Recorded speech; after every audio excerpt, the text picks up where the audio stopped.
Am your retribution. ഞാൻ നിങ്ങൾക്ക് വേണ്ടി പ്രതികാരം ചെയ്യുമെന്ന് പറഞ്ഞ് അധികാരത്തിലേറിയ ഒരു ഭരണാധികാരി ഡൊണാൾഡ് ട്രംപ്. ഇക്കഴിഞ്ഞ ഏപ്രിൽ 2 അദ്ദേഹം വേൾഡ് എക്കോണമിയെ തന്നെ ഞെട്ടിച്ചുകൊണ്ട് ഒരു വലിയ പ്രസ്താവന ഒരു താരിഫിലൂടെ നടത്തുകയുണ്ടായി. ട്രംപ് താരിഫ് എന്നറിയപ്പെടുന്ന മൂന്നാം ലോക മഹായുദ്ധമാകാമെന്നും വേൾഡ് ട്രേഡ് വാർ ആകാമെന്നും ലോകത്തിന്റെ സമ്പദ്ഘടനയെ തന്നെ പിടിച്ചുലയ്ക്കാൻ പോകുന്ന ബോംബാകുമെന്നും ഒക്കെ നമ്മൾ ചർച്ച ചെയ്തുകൊണ്ടിരിക്കുന്ന ട്രംപ് താരിഫിനെ പറ്റി നിങ്ങൾക്കറിയാമോ? ട്രംപ് താരിഫ് എന്താണെന്ന് അറിയുന്നതിന് മുമ്പ് നിങ്ങൾ താരിഫ് എന്താണെന്ന് അറിഞ്ഞിരിക്കണം.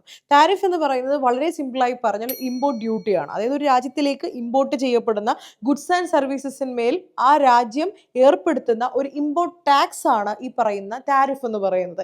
എന്തിനാണ് താരിഫ് എന്ന് ചോദിച്ചാൽ നമ്മുടെ രാജ്യത്തിലെ മാനുഫാക്ചേഴ്സിന്റെ സ്റ്റെബിലിറ്റിക്കും അല്ലെങ്കിൽ ഗ്രോത്തിനും അതുവഴിയുള്ള എക്കണോമിയുടെ വളർച്ചയ്ക്കും വേണ്ടിയിട്ടാണ് രാജ്യങ്ങൾ നോർമലി ഈ പറയുന്ന താരിഫ് ഏർപ്പാടാക്കുന്നത്. ട്രംപ് താരിഫ് എന്ന് പറയുന്നത് ഒരു റെസിപ്രോക്കൽ താരിഫാണ്. അതായത് മറ്റുള്ള രാജ്യങ്ങൾ അമേരിക്കയുടെ പുറത്തൊരു താരിഫ് നിർണ്ണയിച്ചിട്ടുള്ളത് കൊണ്ട് തന്നെ തിരിച്ചും അമേരിക്ക ഒരു താരിഫ് നിർണ്ണയിക്കുന്നു. പക്ഷേ ഇതൊരു ബ്ലാങ്കറ്റ് താരിഫ് എന്നാണ് അറിയപ്പെടുന്നത്. അതായത് മറ്റുള്ള രാജ്യങ്ങൾ ഗുഡ്സ് ആൻഡ് സർവീസസിന്റെയും മാനുഫാക്ചറിംഗ് പ്രൊഡക്ട്സിന്റെയും അടിസ്ഥാനത്തിലായിരുന്നു താരിഫ് നിർണ്ണയിച്ചതെങ്കിൽ അമേരിക്കയാകട്ടെ രാജ്യങ്ങളുടെ അടിസ്ഥാനത്തിൽ, കൺട്രികളുടെ അടിസ്ഥാനത്തിലാണ് ഈ പറയുന്ന താരിഫ് നിർണ്ണയിച്ചിട്ടുള്ളത്. എന്നാൽ ഇത് കാൽക്കുലേറ്റ് ചെയ്ത മെത്തേഡ് അശാസ്ത്രീയമാണെന്നാണ് ലോകത്തുള്ള എക്കണോമിസ്റ്റുകളെല്ലാം ഇപ്പോൾ പ്രതിഷേധത്തിന്റെ ഭാഗമായി പറഞ്ഞുകൊണ്ടിരിക്കുന്നതും.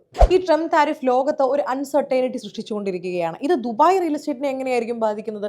നമ്മുടെ രാജ്യമായി ഇന്ത്യ എങ്ങനെയായിരിക്കും ബാധിക്കുന്നത്? നമ്മളുടെയൊക്കെ ജോലി എങ്ങനെയായിരിക്കും ബാധിക്കുന്നത് എന്നറിയാൻ പാർട്ട് 2 വീഡിയോ കാണുക.